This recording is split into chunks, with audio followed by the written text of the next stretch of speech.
riskid või kindlustad? Saadet toetab Eesti Kindlustusseltside Liit. Loe lähemalt kindlustame.ee. Tere head kuulajad, tere head vaatajad, riskid või kindlustad saatesari läheb hooga edasi ja mul on hea meel täna tervitada oma tänaseid saatekülalisi, kes on siia tulnud. On Swedbanki riskikindlustuse valdkonna juht Maria Lootsmaa, tervist. Tere. Ja Salva kindlustusest on tulnud kohale varakindlustuse tootejuht Hannes Olbrei. Tere. Väga tore teid siin näha, head sõbrad, ja hakkame rääkima muidugi tõsistel teemadel, mis seal salata. Aga nagu meie saatesarjas kombeks, siis me elu ei liiga mustades värvides ei pea ju tingimata nägema, siis ma loodan, et tänase saate selline üldine tonaalsus on pigem positiivne ja me tõesti tänase saate jooksul võtame siis teemaks sellise positiivse suunaga asja, et taas tutvustada inimestele ja meie kuulajatele ja vaatajatele erinevaid võimalusi oma siis turvalisuse tunnet tõsta, ütleks siis niimoodi. Et see on ju kogu selle asja mõte ja ma olen täiesti kindel, et kindlasti ei tea kõiki neid võimalusi, mis maailmas olemas on ja kuidas siis oma seda mõnusat turvatunnet tõsta, kas või veidikesegi. Ja kui me oleme rääkinud erinevatest kindlustustoodetest siin juba päris mitu aastat tegelikult, et ega neid nüüd lõpmatuseni ju ka ei ole ja paratamatult on tulnud ka mõnest asjast rääkida mitu korda, kordamine on tarkus ema, siis täna, head vaatajad ja kuulajad, ma võin teile kinnitada, et selles saatesarjas sellest kindlustusliigist tõesti juttu ei ole olnud ja mulle ka saatejuhina on olnud täitsa põnev seda saaret ette valmistada, et olen jälle saanud pisut targemaks. Aga et seda mitte liiga müstiliseks ja salapäraseks seda asja nüüd ajada, siis ütleme, et me räägime siis sellisest asjast nagu korteriühistu kindlustus. Kas see on täitsa eraldi tootena siis olemaski? Ja, täiesti eraldi tootena juba aastaid kindlasti üle 10-15. Eesti turul iga korteriühistu saab seda osta ja kindlasti kindlustused soovitavad seda osta, sest sellega sa kaitsed tegelikult oma enda vara. Et üldiselt inimesed on harjunud kindlustama oma sõidukit, oma kodu, aga siis kas me selle peale ka mõtleme, et kui me elame korteris, siis see, mis jääb välja poole meie 4 seina, et kas see osa on ka kuidagi kaetud, kas seda on võimalik kindlustada, mis see üldse endast kujutab? No kui ma püüan ennast panna ka, ütleme sellise korteri elaniku saabastesse, siis mitte siis korteriühistu esimehe saabastesse. Et ega ma võin ju mõelda, minul on ju tehtud korteril ometi ju see kindlustus peale, kõik on ju justkui hästi. Et mis te tahate nüüd, et need topelt kindlustatakse siis või mis see teie plaan on? No 2 eraldi kindlustust ja täiesti erinevad osad varast kindlustatud, et kui me oma korterit kindlustame, siis me kindlustame seda ongi siseviimistlust ehk siis siseviimistlus või remont või kuidas me ta kutsume, et see, mis on meie seinas ja see, mis on meie mööbel kodus, meie vara, et seda kõike me saame kodukindlustusega kindlustada. Aga siis sealt edasi juba väljapoole kogu hoonekarp, siis kõik kommunikatsioonivõrgud, kaasa arvatud see, mis jääb ka hoonest väljapoole. Paikneb küll samal kinnistul, aga on hoonest väljapoole. Et täpselt samamoodi me peaksime mõtlema, et ka see on meie omand, kaasomand. Kui palju selle peale mõeldakse, kuidas teie panga selline statistika või see kõhutunne ütleb, et kas inimesed piisavalt saavad aru täna, et kui kortermajas elad, siis ei ole see 4 seina ainult see sinu kodu, vaid tegelikult peaks ikkagi kogu maja tervikuna vaatama? Ma arvan, et siin viimastel aastatel on see teadlikkus kindlasti tõusnud, et ka korterelamu või siis selle maja karbi kindlustamine on oluline, sest võib-olla täiendaks natuke, et tihti võib-olla ei pruugita mõelda, et kas näiteks korterelamu katus on kindlustatud või seinad või trepikoda, et kui seal midagi juhtub, siis kes üldse siis kahju korda teeb või mis raha eest, et kas me teame, et korterelamutes kogutakse raha remondifondi või hooldusfondi, et tegelikult kui midagi juhtub, sellist ootamatut ja ettenägematut korterelamus, et siis jah, mitte et seda remondifondi või remondifondis olevat raha kasutada, et siis tegelikult aitab kindlustus need kahjud korda teha, et siis ma arvan, et see teadlikkus on viimasel ajal ikkagi rohkem kasvanud. Meil need numbrid on ju ka iseenesest ju olemas, et kui palju meil on kortermaju Eestis üldse, peaks vist olema ikkagi teada. Ja kui palju siis kindlustusega kaetud on, et kas seal ka mingid sellist statistikat või välja tuua? Eestis on kuskil 50 000 kortermaja ja muidugi kortermajad on kõik väga erinevad, et Lasnamägi on võib-olla üks selline tüüprajoon, aga tegelikult on meil siin Tartu väikesed väikesed puumajad kuskil äärelinnades ja selles mõttes on elamud on väga erinevad, aga kuskil 50 000 korterelamut kokku alates väikestest majadest, kus võib-olla on ainult 2 korterit kuni siis 100 korteritega majadeni. Ja seadus on ka kohustanud looma korteriühistuid, et siis tegelikult vähemalt pooled nendest tänaseks peaksid olema kõik korteriühistutega kaetud, et ütleme kuskil seal kindlustusseltside liit paar aastat tagasi luges kokku, et vähemalt paarkümmend tuhat maja on korteriühistutega kaetud ja nendest siis kuskil 10 000 11 000 tänaseks 12 on siis kindlustusega kaetud. Nii et ütleme kuskil selline 12 000 maja, millel on täna kindlustus olemas ja kindlasti veel mõnikümmend tuhat, millel võiks olla kindlustus. No siis on ikka veel natukese maad minna, päris palju on minna. Pehmelt öeldes. Päris palju on minna ja mis näitab siis seda, et ju siis on olnud piisavalt rahulik, et ei ole olnud nii suuri sündmusi, nii suurt paanikat. Aga ma arvan, et iga aastaga rahasummad, mis lähevad elamutesse, et need rahasummad suurenevad ja sealt peaks suurenema tegelikult see vajadus katta võimalikke ohte ja võimalikke riske, mis tekivad.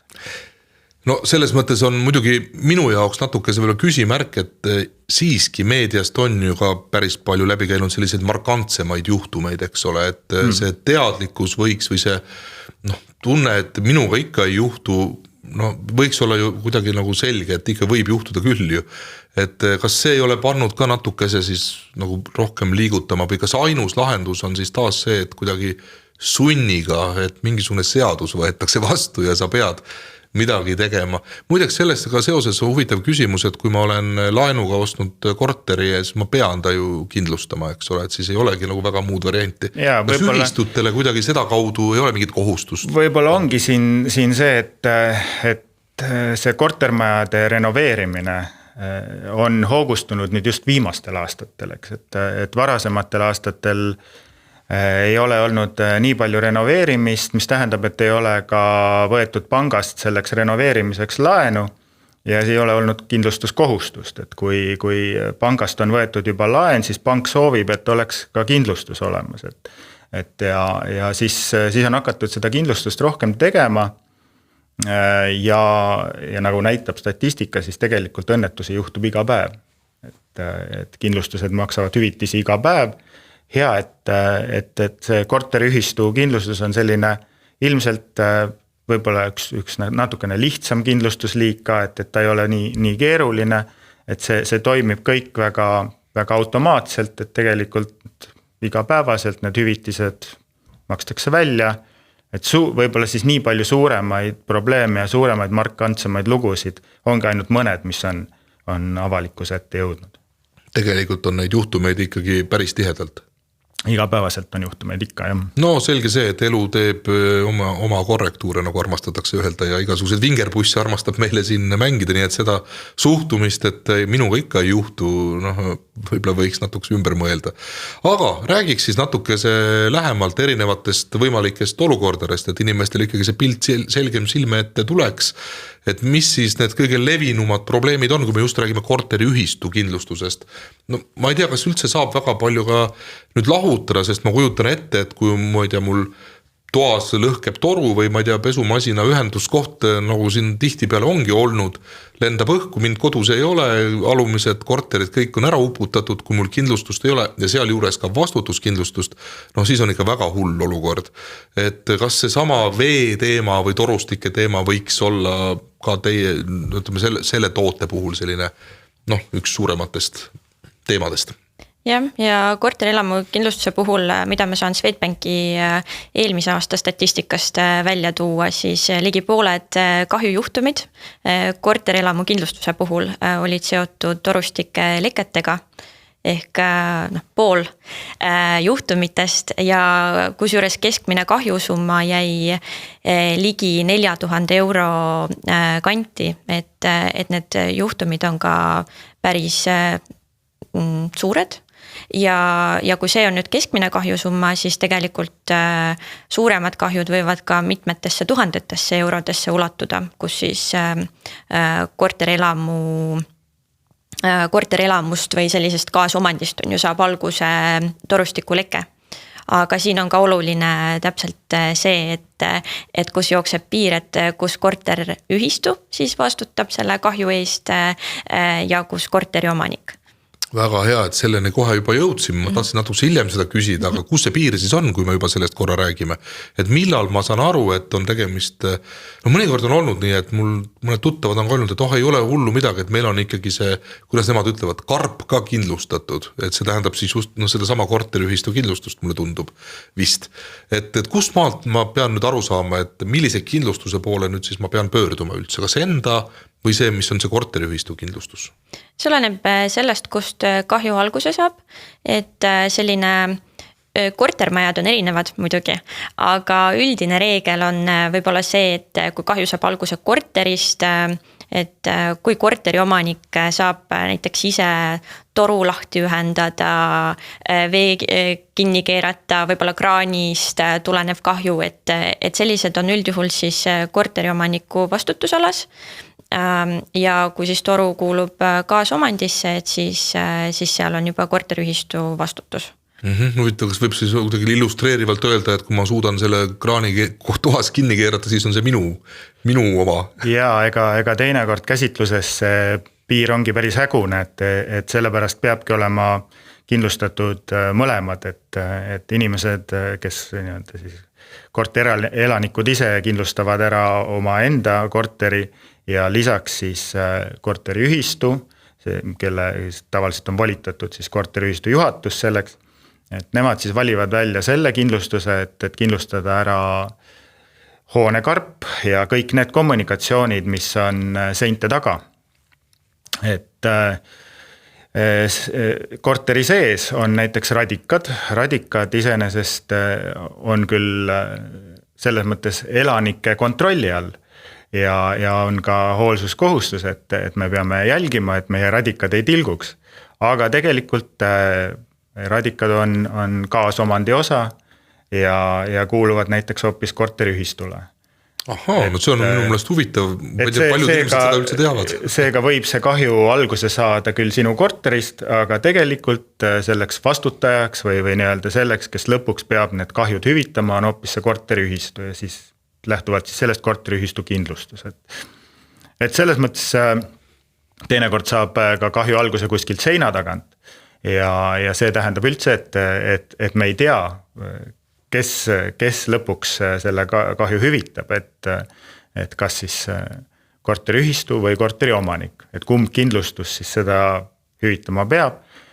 Tihtipeale need kindlustused on erinevates seltsides ja päris palju on kirjavahetust, päris palju on kahjukäsitlusel ka tegemist, et välja selgitada, et kuidas see kahju üldse on alguse saanud. seinte lahti puurimist, on igasuguseid värvikaid juhuseid olnud. Oskad sa kohe mõne näite tuua äkki? No, mulle värvikad näited ja juhused väga meeldivad. Meil näiteks on täiesti tavapärane see, et ongi koostööpartnerist toruabifirma, kes käib ja käib teinekord kaameraga. Et algselt ei ole teada, et kust kohast see veelekke on alguse saanud, et milline toru, millises püstakus lekib ja siis hakatakse seda otsima konkreetselt nii-öelda tuvastusmeetodil, et puuritakse kuskil auk sisse, kust on tõenäosus, et näeb torustikku ja viiakse kaamera sisse ja vaadatakse järgi, et kust siis seina tagant see toru võib tilkuda ja niimoodi võib pool majahauke täis puurida ennem kui... Selle vastu kuidagi kindlustada ei saa ennast. Tuleb mees puurib augud. Ja just nimelt, et sellepärast ongi hea, kui kõik kindlustused on olemas, et siis lõpuks saab siis tuvastada, et kelle kindlustus ja no me võime siin ju nalja teha, aga selle vea detekteerimine või tuvastamine võibki selles mõttes on see piisavalt tõsine, et need summad, et see puurimine on palju odavam, nende väikeste aukude puurimine, see seina ja kaamera läbiviimine kui see, et võetakse lihtsalt kõik seinad lahti. Ja kui me võtame juba kellegi elaniku korteris seina lahti, siis see kahju ei ole seal mõned 100 eurod, vaid seal juba on mõned 1000 eurod ja hakata ise pärast neid kahjusid korvama, kas siis läbi ühistu, sest me kõik oleme sel juhul ühistu liikmed ja peame need kahjud remondifondi kaudu hüvitama, kui kindlustust ei ole või et kui on see minu korterist alguse saanud kahju, et siis pean ma ise maksma need kahjud kinni. Ja kui see kahju läheb veel alumistele korrustele laieneb, et siis võivad summad küündida vabalt seal 10 000. No ja isegi rohkem veel, ma kujutan ette, see mingi remondifond, sellest pole isegi mingitki abi, kui mingi suurem probleem peaks tekkima, no ma ei tea, majal katus ära lendama tormiga või need summad võivad olla ju ikka päris suured. Ja muidugi me praegu nüüd rääkisime torudest siin põhiliselt ja veekahjud on arvatavasti selline suurem valdkond niikuinii, aga ega see vesi võib tulla ju mujalt ka, et on teil äkki mingeid näiteid tuua siia mitte torust tulnud veekahjust, kui ma nüüd õigesti väljendan ennast. Vesi võib tulla igalt poolt, võib tulla maa alt ja taevast ja võib tulla taevast, et no ta võib tulla näiteks tormiga, kui torm lõhub katust, et tegelikult ega siis ühistu, ma arvan, kõige suurem kahju summaliselt saabki olla see, et kui sul tormiga lendab see katus minema või toimub tulekahju, et õnneks neid tulekahjusid ei ole palju ja enamasti ikkagi tuletõrje jõuab kohale ja saab aga lihtsalt et jälle inimesi mõtlema panna, ega kui me räägime tulekahjust, väga loodan, et ei teki neid, eks ole, ja nii edasi, aga kui seda on vaja ju kustutada ja me jõuame jälle veeni tagasi, et lõpuks see kustutusvesi on ju ka potentsiaalselt, ta ongi väga suur teema jälle, mis paneb korteri remontima. Ja päästjate alati esimene prioriteet on inimesed ja see läbi vara või pärast seda vara? Pärast seda on juba tule kontrollimine ja siis, et see vara on seal juba selline kolmandajärgu teema, et enamasti kõik varad ujutatakse üle. Ja me räägime ju aina rohkem siin kliimamuutustest ja nii edasi, üleujutuste ohud ka ju suurenevad ja kui me mõtleme nüüd tänapäevaste majade peale, kus on garaažid tehtud ju maa alla, samamoodi võib ju juhtuda ikkagi enneolematuid olukordi ka, et see ei jõua sealt see vesi ära minna ja siis on see garaaž uppunud. Ma lihtsalt püüan siin kogu aeg... Ja garaažis olevad autod siis upuvad. No täpselt. Ja see ühistu kindlustus, siis ma saan aru, ka selliste olukordade vastu kaitset pakub. Ja siin me juba jõuamegi vaikselt selleni, et mis tähendab see vastutus, siis ühistu vastutus. teiste isikute ja kolmandate jaa, sest et see on ka, see ei ole ju ainult, kui ma oma korteri või eramu, ma saan ka vastutuskindlustuse juurde võtta sinna, eks ole, mõnikord on ta tootes vist sees juba lausa otsapidi, et ei pea, või peab alati eraldi võtma, kas ühistu peab eraldi võtma? Tegelikult pakutakse ikkagi seda koos. Need peaksid olema, need on küll poliisil kindlustuslepingus on nad eraldi välja toodud esemetena, aga tegelikult see mõte peaks olema ikkagi, et need käivad käsikäes, need tooted ja on komplektis. Nii kodukindlustuse puhul, nii korteri, eramaja puhul kui korteriühistu puhul, hoone puhul, et alati varakindlustus ja ehk siis hoonekarbikindlustus ja vastutuskindlustus, et need käivad käsikäes. Aga lihtsalt, et see tuleb eraldi juurde valida üldjuhul, et ta on sellise lisakaitsena ja tuleb siis kindlustussumma läbi mõelda. Jaa, see on ka väga huvitav teema, sest et ma mõtlen ka eraisikuna neid kindlustusi tehes on päris tükk tegemist tegelikult, et nuputada, et mis see summa võiks olla. Ma vastutuskindlustusest üldse ei räägi, et juba see, et oma varagi hinnata, eks ole, et mis need õiglased või õiged summad siis võiksid olla. Kui me nüüd hakkame mõtlema, et meil on korteris, ma ei tea, 10. korrusel või veelgi kõrgemal, alla jääb 9 korterit minust, et mis vastutuskindlustus, see võib ju päris huvitavad summad võivad sealt välja tulla. Et kuidas teil kliendid on nad teadlikud, te muidugi nõustate kindlasti neid, aga jaa, et kindlustussumma valiku puhul tuleb ikkagi mitmete teguritega arvestada, et ja lisaks vastutuskindlustuse alt muidugi, mis selle mõte on, et vastutuskindlustus katab siis need kahjud, kui me räägime korteriühistust, siis kahju on siis tekkinud korteriühistu tegevuse või tegevusetuse tagajärjel, mille eest siis korteriühistu vastutab. Ja kui kahjusummades või vastutuskindlustuse summadest rääkida, siis siin on mitmeid tegureid, mille peale mõelda, et kas või see, kui suur see kortermaja on ja mitu korterit seal on, et mida suurem maja, mida rohkem kortereid, siis tegelikult vastutuskindlustuse summa peab siis selle võrra suurem olema. Aga arvestades, et inimeste vara on erineva väärtusega ja praegu hinnatõus, et kõik kallineb, et siis summa soovituslik on ikkagi võtta suurem summa, sest see tagab ka parema või suurema kaitse. No arusaadav jah, aga ma ei kujuta ette, et kuidas ma seda asja siis ikkagi seal arvutama hakkan, et kui ma mõtlen, et see kortermaja, ma ei tea, kui juhtub mingisugune eriti õudne asi, et täiesti hävib. No võib ju kortermaja ka täitsa ju hävida, eks ole, eriti kui ta juhtub puidust olema. Et siis need summad, et ma saan aru, et sa kindlustad ära, et sa saad ju taastada selle kortermaja. Et see need väga hullud summad olla ju. Jaa, tegelikult tasub alati pidada nõu kindlustusspetsialistiga, et Salval on suur kontorite võrk üle Eesti enamus linnades, et on võimalik alati astuda läbi ja pidada korra nõu kindlustusspetsialistiga, et mis need summad mingi konkreetse maja puhul võiksid olla mõistlikud, et me oleme ise arvutanud välja mingisugused keskmised summad väiksematele, suurematele majadele, et kui palju ikka siin juhatuse liikmed teavad nüüd täpselt, kui palju see maja ehituslik taastamisväärtus tänasel kuupäeval on. Et isegi ehitajal on seda võib-olla niimoodi peast keeruline öelda kohe.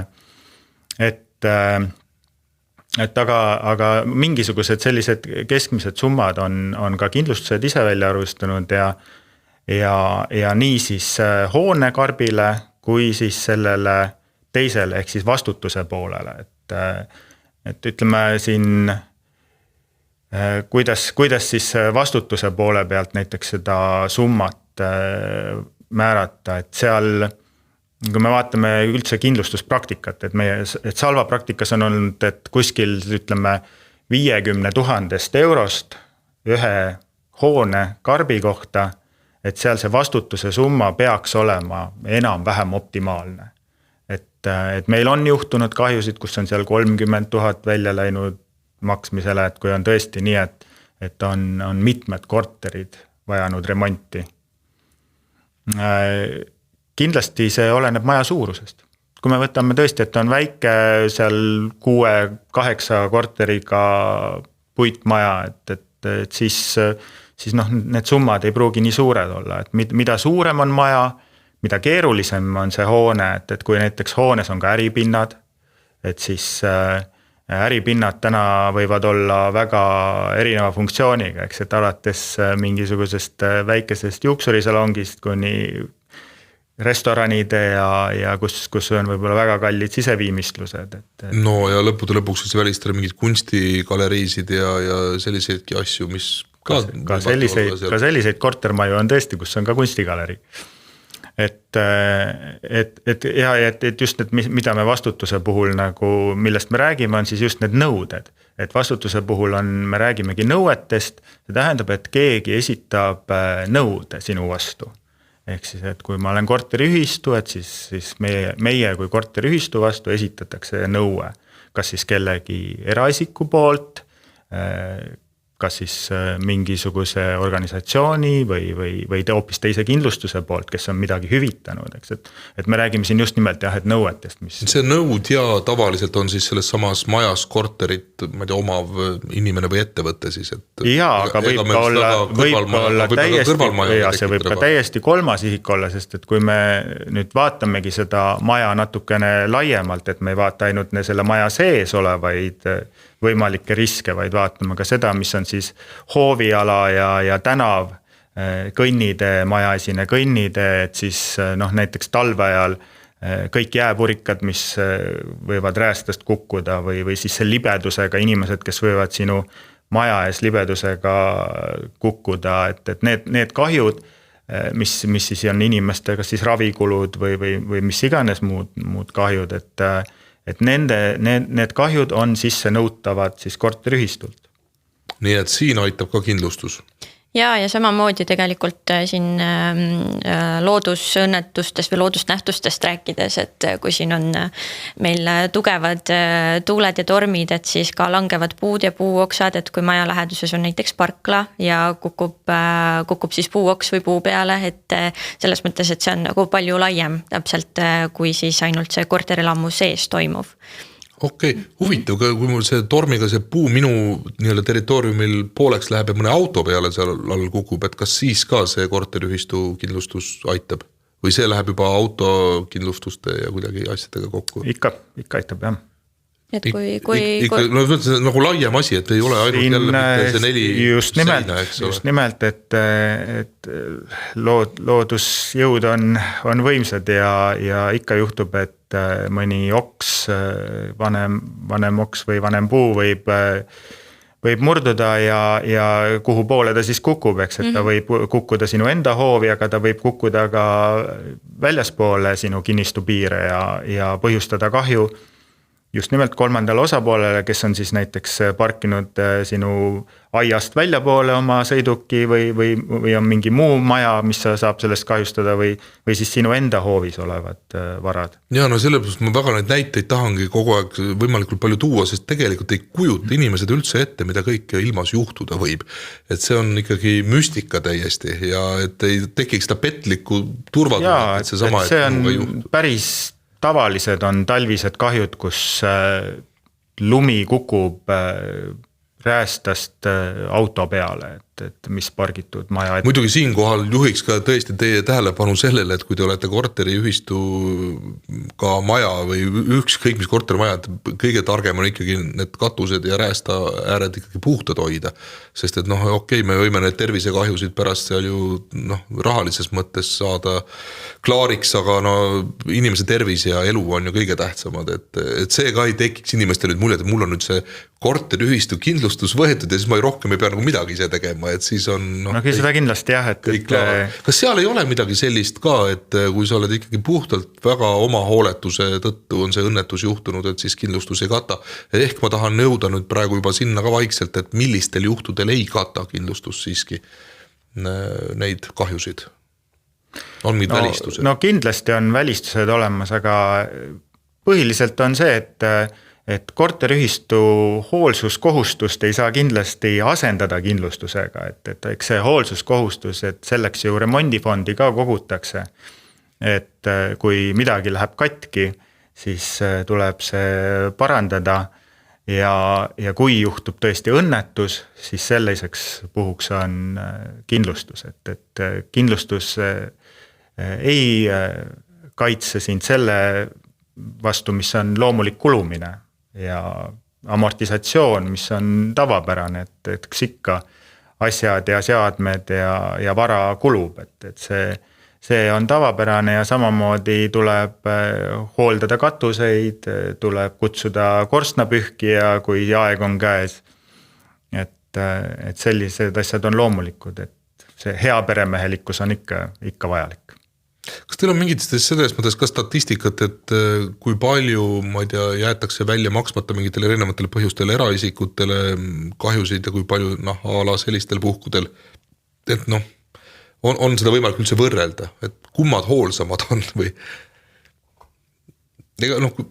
Raske öelda, kas nüüd, et iseenesest siin niimoodi isegi võib-olla võrrelda ei saa, et korteriühistul kindlasti on mingisuguseid, aga ma ütlen, et nagu ma alguses ka ütlesin, et suhteliselt rahulikult kulgeb selle toote käsitlus ka, sest selliseid juhtumeid on, kus kahjusid ei hüvitata mingil konkreetsel põhjusel, aga need on ikkagi kaduv väikesed protsendid sellest üldisest statistikast, et No üldjuhul ühesõnaga saab ikkagi asja klaariks, saab ju tegelikult ka eraisikute puhul üldjuhul on asja, aga lihtsalt, et inimestele jälle tähelepanu juhtida see sama vastutuskindlustuse summa, eks ole, võiks olla ikkagi ju selline, mis siis tõesti pärast ei teki sul väga suurt üllatust, et ohoo, et saandki midagi. Kindlustussummast võib puudu tulla, kui see on tõesti liiga väike. No mis siis juhtub? Siis ongi, et teie hüvitate selle kokkulepitud summa ja kõik ülejäänu on siis jälle selle ühistu kanda, eks ole? Nii on. Kindlustuslepingus on välja toodud kindlustussumma nii hoone karbi puhul kui vastutuse puhul ja see on kindlustuse hüvitise maksimaalne piir. Et nii ta on ja kui hoonekarbi puhul ütleme see maksumus, hoone maksumus vaadatakse spetsialistiga korra võib-olla üle enne seda, et kui kindlustus näeb, et see on väga kas siis liiga allahinnatud või ülehinnatud, siis võib kindlustus sellele tähelepanu juhtida. Aga vastutuse osas tihtipeale, et kui väga selge soov tuleb, et just see on see vastutuse summa või et me ei raatsi näiteks seal maksta kindlustusmakset rohkem mõnikümmend euri, et seda vastutuse limiiti suuremat võtta, et siis on tõesti, et see limiit on see maksimum summa, mida hüvitatakse ja kui tõesti, et kui see on võib-olla väiksemal kortermajal 30 000 eurost või 50 000 eurost vastutuse kindlustuse limiidist piisab, siis suurematel hoonetel kindlasti 100 000 täiesti mõistlik võtta. Me korra puudutasime neid ettevõtteid, kes võivad samamoodi ju tegutseda kortermajades, et ei ole ju ainult eraisikud alati seal nii-öelda asukad siis või elanikud.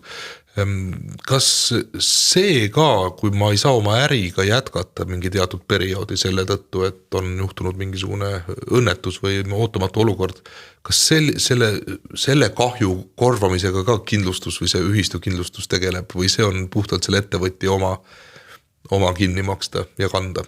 Tekkis praegu uue toote idee äkki? No vastutuskindlustus hüvitab varalise ja isikukahju. Ja see võib tingimustest oleneda, et kas sellised kahjud ka kuuluvad hüvitamisele või mitte, et kindlasti tasub siis tingimustega tutvuda. No igal juhul on tark kõik peenes kirjas asjad ka läbi lugeda ja küsida ja veel kord küsida, ma arvan, et see oleks kõige targem, et pärast ei oleks mingeid vaidlusi ja lihtsalt mul tekkis selline huvitav mõte praegu, et see ettevõtjal ei ole ainult varakahju ju, sest et tõesti, kui ta ei saa seal mitu kuud võib-olla tegutseda, siis on ta äriga ka ju suhteliselt narris olukorras, et jah.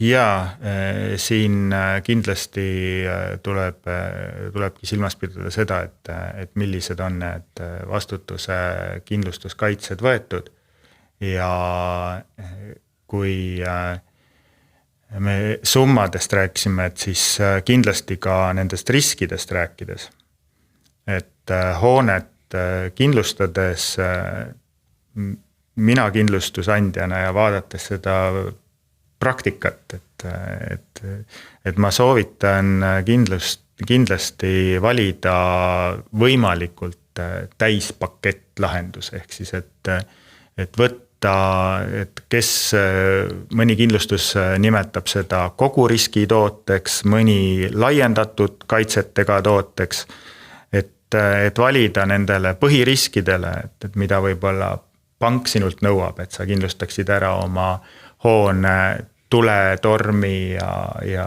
torustiku lekke või siis nii-öelda veekahju ja vandalismi vastu võib-olla ka, et siis lisaks sellele kindlasti küsida endale kogu riskikaitse või laiendatud kaitse juurde.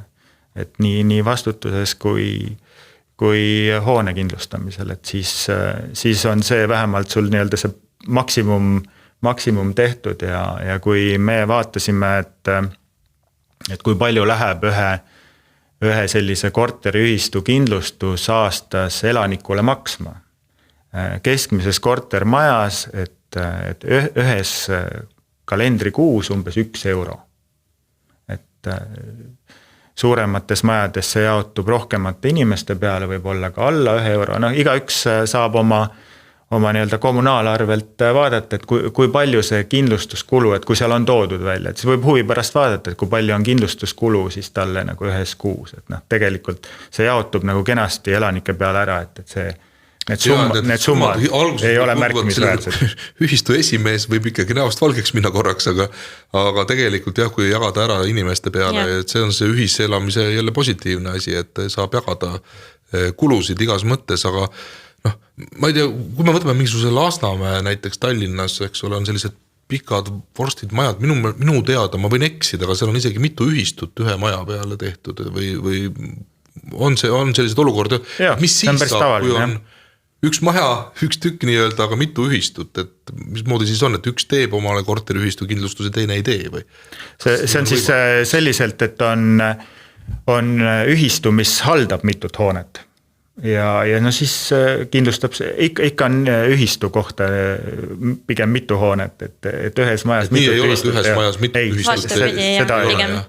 Ma ei tea, ma need lahmad nii suured ja pirakad, seal elab mõnes majas ju rohkem inimesi kui ma tea Türi linnas, et on tõesti päris suuri elamuid, et mitme 100 korteriga ja no seal tekib küll loogiline tunne juba, et seal peaks ikka mitu ühistut ka olema, see üks ei jõua ära hallata seda massi, Türi linna täit inimesi ju.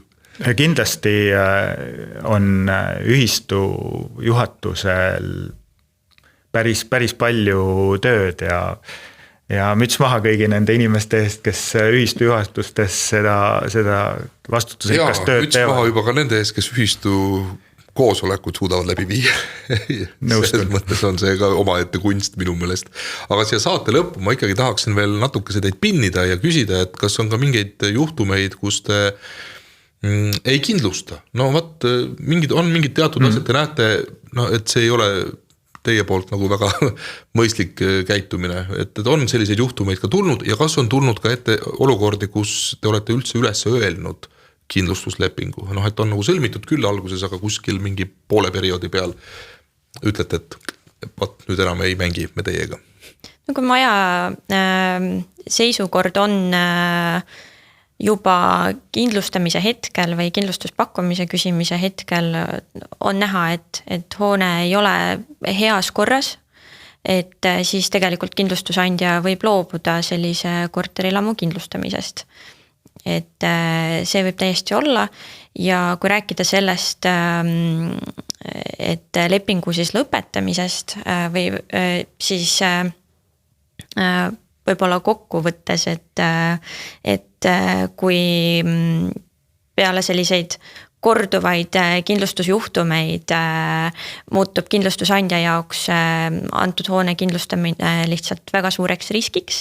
Et siis tegelikult peale kindlustusjuhtumi toimumist võib kindlustusandja lepingu siis lõpetada, aga see võimalus on vastupidi ka kindlustusvõtjal, et peale kindlustusjuhtumi toimumist.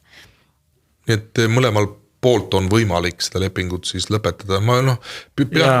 Ega poole perioodi pealt ei saa kindlustuslepingut ühepoolselt päris ilma, jah. Kindlustusvõtja võib ikka lõpetada lepinguga poole perioodi pealt. Ta peab sellest lihtsalt ette teatama ja saab selle lepingu lõpetada, aga kindlustus ei saa poole perioodi pealt kindlustuslepingut lõpetada, saab ainult peale kahjujuhtumit lõpetada. Ja just, siis, ma pigem seda silmas pidada, ja siis tuleb, et ta ei pruugi pikendada. Ei pruugi pikendada ja siis tuleb ka, kui peale kahjujuhtumit soovitakse nii-öelda enne tähtaegselt lepingut üles öelda, siis tuleb sellest ka 1 kuu ette teatada, et ühe kuu jooksul on rahulikult võimalik siis kindlustusvõtjal leida endale uus lahendus. Ja see on küll mitte tihti esinev praktika, aga siiski seda tuleb ette, et kui selles majas näiteks konkreetselt hooned on väga erinevad, et sa küsisid, et milliseid hooneid me ei kindlusta näiteks, et tõesti, kui see hoone on nii amortiseerunud, et selle väärtust on praktiliselt võimatu määrata, et see taastamise ja olemasoleva väärtuse vahe on nii suur, et siis võib tõesti kindlustus öelda, et ta ei kindlusta. On väike võimalus, et tehakse sel juhul nii-öelda piiratud summaga kindlustus. Et kindlustataksegi väiksema summa peale, et näiteks maja taastamisväärtus on 1 000 000, aga öeldaksegi, et me oleme valmis ainult 300 000 peale seda maja kindlustama. Aga see on ka lahendus sellele majale, sellepärast, et kõik need samad torustikulekked on ikkagi kindlustatud. Et sel juhul ei peaks ka ütlema, et meil ei ole üldse abikindlus, sest et tegelikult kõik väiksemad kahjud siis ikkagi makstakse kinni. Jaa, nii et ka need, kes ei ela viimase, ma ei tea, 2-3 aasta jooksul ehitatud uus elamus, siis ei pea nagu meelt heitma, et kindlustatakse ikkagi vähe vanemaid ka. Aga tõesti, kui eemalt on näha, et see maja võib homme kokku kukkuda, siis on võib-olla ja väga, mitte võib-olla, vaid päris võimatu ongi siis seda hinda tõesti välja mõelda. Taastamisväärtus sellele nii-öelda lobutikule on, kuidas sa ikka seda hindad siis? No täpselt ja kui sa küsid lõpetamise kohta, et tegelikult mis see põhjus on, et lõpetatakse või jah, et see kindlustuslepingu lõpetamine on siis põhjendatud, kui selle maja ei ole üldse näiteks investeeritud ei renoveerimisse ega sellest lihtsalt ei hoolita. Et kahjuks on ka neid ühistuid, kus on seda hoolimist vähem ja ei ole korralikku toimivat ühistut näiteks. Ja sellisel juhul me peame ju arvestama, et ega siis kindlustus, ega see ei ole meie raha, et ega see ei ole kindlustuste raha, et millest kahjusid hüvitatakse, et see on ju kõigi nende klientide raha, et millest kogutakse kindlustusmakseid kokku. Ja aga sellest vist väga palju üldse aru ei saada või ei mõelda selle peale. Jah, et kelle rahast siis neid kahjusid hüvitatakse. Küll kindlustus maksab. Ja sellepärast ongi, et kui nähakse, et liiga suured summad lähevad sellest ühisest potist nii-öelda välja ainult ühe nii-öelda liikme hüvitisteks, et siis ongi mõistlik öelda, et me vaatame, et muidu läheb meie portfell väga uppi ja me lõpetame selle konkreetse riskiga majandamise ära. On neid juhtumeid ka siis olnud, kus te olete mingid teatud, ma ei tea, on see siis püstakus mingisugune torustiku probleem ja te olete tähelepanu ju juhtinud, et kuulge, teil on kogu see torustik on ju nagu ta on, eks ole, et ja kui seda ei ole ka järgmine kord jälle sama häda ja siis jälle sama häda, et siis võib küll tekkida minulgi küsimus juba, et kuulge, mis moodi me siis nüüd niimoodi. Et on neid olukordi ette ka tulnud, et te siis ei pikendagi ja ütlete, et kuulge. Ikka, kahjukäsitlus juhib tähelepanu, kui midagi ei toimu, siis täitsa võimalik, et ei pikendata neid lepinguid. et aga noh, ma ütlengi, et enamasti asjad kuidagi väga sujuvalt lahenevad ja noh, et torustiku juhtumid on küll palju, aga need on ainult üks osa sellest ja mis kõik võib olla ette tulla, et samamoodi on ju näiteks vandalismi kahjud, et suurtes elamurajoonides tihtipeale lõhutakse seal panolukusüsteem saab kahjustada või siis ukseklaasid, sellised on igapäevased kahjujuhtumid, mis võivad ette tulla, et selles mõttes on see kindlustus hästi praktiline. Ja veel kord tasub natukese niimoodi fantaasiaga lasta lennata, mida kõik võib juhtuda ja mitte ainult fantaasiale, vaid neid juhtumid on ju kajastatud meedias. Ma arvan, et tasub minna võibolla ka naaberühistu juurde küsida, kuulge, mis teie kogemus on. Et noh, selline kogemuste vahetus ei tee paha, sest noh, kõiki asju ei mõtlegi välja. Ma viimase näitena võin siin tuua ühe kõrghoone Tallinnas, kuhu lõi välk sisse, seda isegi keegi suutis telefoniga filmida, sest noh, lõigi kogu aeg välku ja see lõigi sinna majja sisse ja lõi ülemise korruse klaasi puruks. Et noh, tule nagu selle peale, et sa elad seal kõrghoones, eks ole, ja välk lööb sul klaasi puruks üleval seal väga kõrgel, eks ole, et see Äike teeb pahandust elektrisüsteemidele. Ja, täpselt. See ka veel ju, jah. Et eramutes on see päris tavaline, et kui äikesega tekib see üle pinge ja lööb elektriseadmeid välja, et mida uuemad on hooned, mida kindlustatakse, et seda rohkem on seal igasugust tehnikat sees, et nüüd on ju ka paljudel korterelamutel päikesepaneelid katustel. Ventilatsioonisüsteemid, kõik sellised... Uhked ventilatsioonisüsteemid, liftid, kõik seadmed, mis võivad katki minna, et sellisel juhul tõesti see kindlustuspakett võiks olla, et mida rohkem on seadmeid ja tehnikat, seda täiuslikum võiks see kindlustuspakett valitud olla koos laiendatud kaitsete ja seadmeriketega.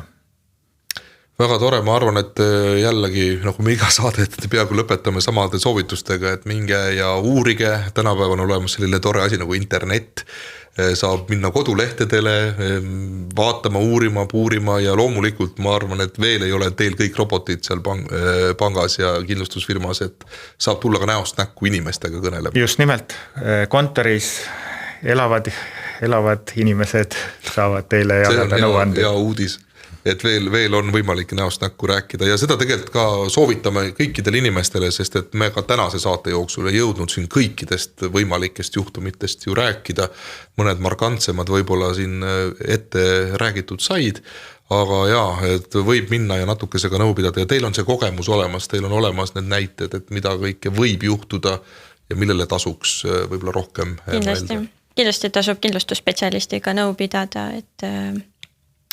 Hästi, aitäh teile, et te täna saatesse tulite. On teil midagi veel väga hinge peal, mida me mingil imelikul põhjusel veel ei jõudnud täna öelda? Et siis lühidalt saab veel siia saate lõppu inimestele südamele panna. Soovin jõudu ühistuesimestele. Ja ka minul on neist teine. Ja soovitan mõelda ikka kindlustuse peale, et olenemata, mis vara kas omada või ega siis see, et sa ei ela selles korteris ja võib-olla on see välja renditud, ei tähenda seda, et ei peaks mõtlema, mis seal majas toimub või maja ümber. Absoluutselt ja see vist, et see 4 seina seal sinu korteris ei ole ainuüksi sinu kodu, vaid ikkagi terve see hoone. Ja kuigi me võib-olla rääkisime rohkem torustiku leketest, et siis rõhutaks veel kord üle, et juhtumeid on eriilmelisi, et väga erinevaid kahjusid juhtub, nagu siin lõpus mainitud ka äikese ja voolu kõikumisi, et siis kindlasti läbi mõelda need riskid ja mis võib juhtuda ja kindlasti kindlustada, et siis on turvatunne. Vot ja seda me oma saatega ka taotleme, et inimeste turvatunne suureneks. Head vaatajad, kuulajad, ma loodan, et teie turvatunne natukese sai kindlust juurde, sellepärast, et erinevaid võimalusi natukese siis rahulikumalt magada ju tegelikult on ja kõige tähtsam, et te ise olete hoolikad. Swedbankast oli riskikindlustuse valdkonnajuht Maria Lootsma täna saates ja Salva kindlustusest varakindlustuse tootejuht Hannes Olbrei. Aitäh teile ja suur tänu ka kõikidele vaatajatele ja kuulajatele. järgmisel korral järgmised teemad, kõike kaunist. riskid või kindlustad? Saadet toetab Eesti Kindlustusseltside Liit. Loe lähemalt kindlustame.ee